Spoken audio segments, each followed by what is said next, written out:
Welcome back sa aking YouTube channel. Para sa mga first time lang po na manood, please click nyo yung Jeremy TV Manila. Anyway guys, wala na pong bayad to, libre lang.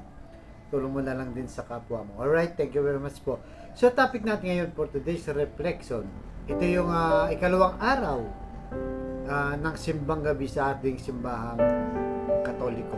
Sa mga hindi nakakapagsimba dahil sa busy, maraming ginagawa, narito po ang aral sa simbang gabi. Walang pamilya ang perpekto, ngunit sa kabila ng lahat ng ito, ang Diyos ay patuloy na gumagawa ng kabutihan sa ating buhay. So guys, napakaganda. Tungkol ito sa pamilya. At papaano nga ba nakikilala ang isang tao?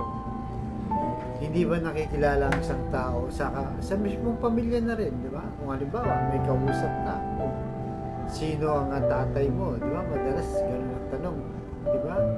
Taga saan ba kayo? Yan ang mga tanong na kung saan ay malalaman mo kung sino nga ba yung taong kausap mo, di ba?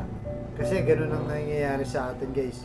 Every time na may nakikilala tayong bago, tapos malaman mo pala kamag-anak mo, di ba? Lalo na sa probinsya, maraming ganung pagkakataon dahil iisa lang halos ang pamilya ng nasa probinsya, di ba?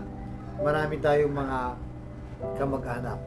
So, even sa ating gospel ngayon, na kung saan kinilala rin yung naging lahi o pamilya ng ating Panginoong Yesus. Nakatunayan, di ba? Sinulat ito ni San Mateo dahil para malaman ng tao na ang ating Panginoong Yesus ay nagkatawang tao at totoong nabuhay at talagang may lahing pinagmulan. So kung madalas po kayong magsimba, di ba?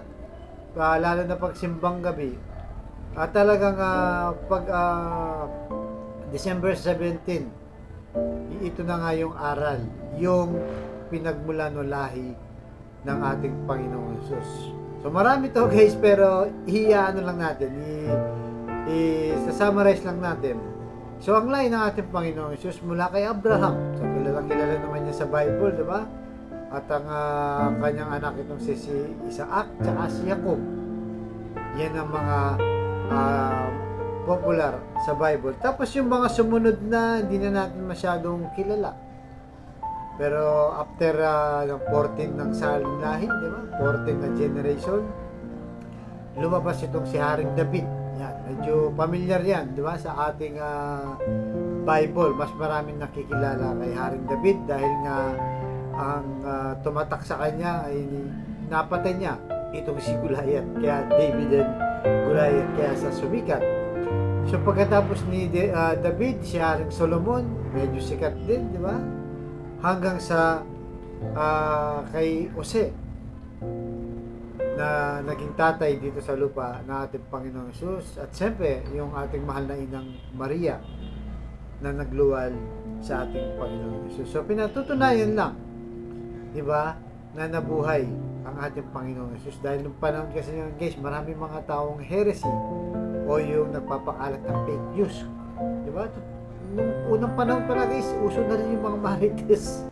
Uso na rin. Kinakalat nila na hindi totoong nabuhay, hindi naging totoong tao ang ating Panginoong Yesus na Diyos at hinubad ng pagka-Diyos at naging tao. So sabi sa San Mateo chapter 1 verse 17, sa makatuwid, 14 na salin lahi mula kay Abraham hanggang kay David, 14 mula kay David hanggang sa pagkatapon ng mga Israelita sa Babylonia, at 14 din mula sa pagkatapon ng Babylonia hanggang kay Kristo. So yun guys, di ba? Talagang believe tayo dito na itala guys yung mga salin lahi ng ating Panginoong Yesus. Tayo kasi sa panahon natin, hindi na natin alam. Hanggang dun lang sa lola at lolo natin. Yung mga lola natin at lolo sa tuhod, natural, hindi na natin nakita. Dahil alam naman natin ng unang panahon, wala namang Facebook, wala namang soft copy, di ba? So mga hard copy ng mga picture, wala na ngayon, hindi na natin yun mahagilap. Siyempre, sa tagal ng panahon, wala na, di ba? So, ibig sabihin guys, ang ating Panginoong Yesus ay pinatutunayan din na mahalaga ang pamilya. Ito yung pundasyon ng mundo, yung pamilya, di ba? Bago nga lalangin ng tao, di ba? Ang pagkalalang para sa mundo, nilagay na kagad yung tao, itong si Eva at Adan, para magpamilya. At nang dumating ang ating Panginoong Yesus, di ba? Nagbuo din siya ng pamilya. Itong si Mama Mary at si San Jose. Kaya napaka-importante ng pamilya. Kaya walang perpekto po. Lahat po ng pamilya ay may problema. Di ba? Lalo na sa mga miyembro, mayroong sakit ng ulo, may mga pasaway, di ba? Pero may mabubuti naman, mababait, mapagpasensya. Kasama po lahat yan. Pero siyempre, ang ating Panginoong Hesus, alam din niya yan. Kahit yung kanyang mga salin lahi, di ba? Si Haring David na sikat, nagkasala din. Naging matigas din ang ulo. Di ba? Pinagtatakpan niya yung kanyang kasalanan. So, kung may problema tayo sa pamilya, ay kailangan lang talaga magpasensyahan lang.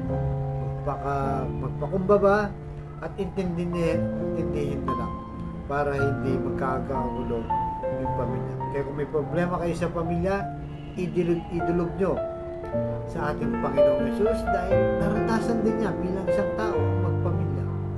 Naranasan niya maging malungkot, di ba? Nung malapit na siyang ipako sa krus o hulihin na siya, malungkot din siya sa Garden of Gethsemane, di ba? Malungkot din ng Panginoon. Meron time na masaya din siya pagkasama ng mga alagad, nakakagamot siya, nakakatulong siya. Yan guys. Pero lahat ng mga problema natin, alam talaga ng ating Panginoong Hesus.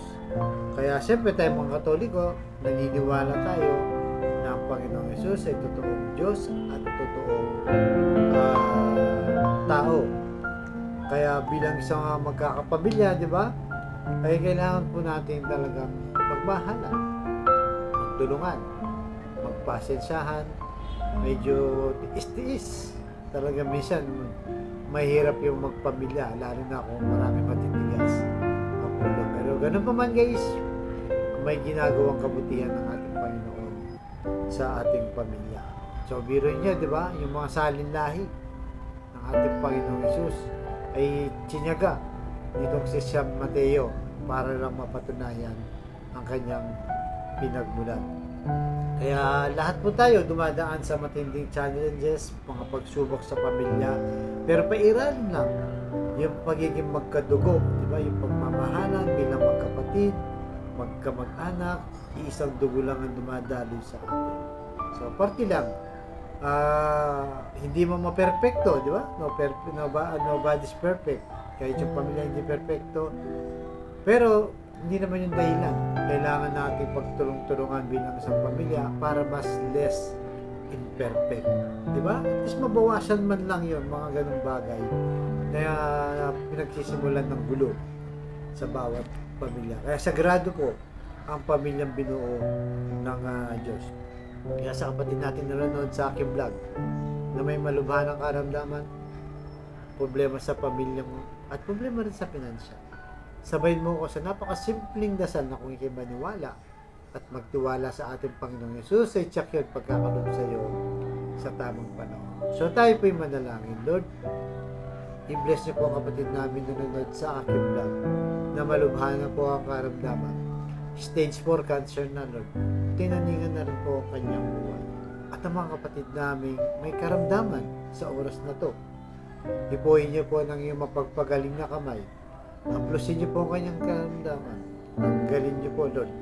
Alam naman po namin na walang imposible sa iyo kung iyong loloobin. At ganoon din po sa pamilyang nagkakagulo dahil hindi perfecto, Lord, ang pamilya. Ipuhin niyo po ang kanilang puso na maging mapagkumbaba, mapagpatawad, mapagpasensya, para umiral ang pagmamahalan sa isa't isa. Ganoon din po sa financial, Lord, na kailangan po namin lahat. Lalo na yung kapatid namin walang-wala, Lord. Ultimo pambili ng 1 kilo lang ng bigas, ng ulam. Isip pa, Lord, kung paano iraraos ang magapo. Bless niyo po ang aming hanap buhay para sa aming pamilya at patawarin niyo po kami sa aming mga kainahan at kasalanan. Ang lahat ng ito iniling namin sa matapos na pangalan natin, Panginoong Jesus. Amen. To God all be the glory. Sa ngalan ng Ama, ng Anak, ng Diyos, sa Espiritu Santo. Amen. Thank you very much po.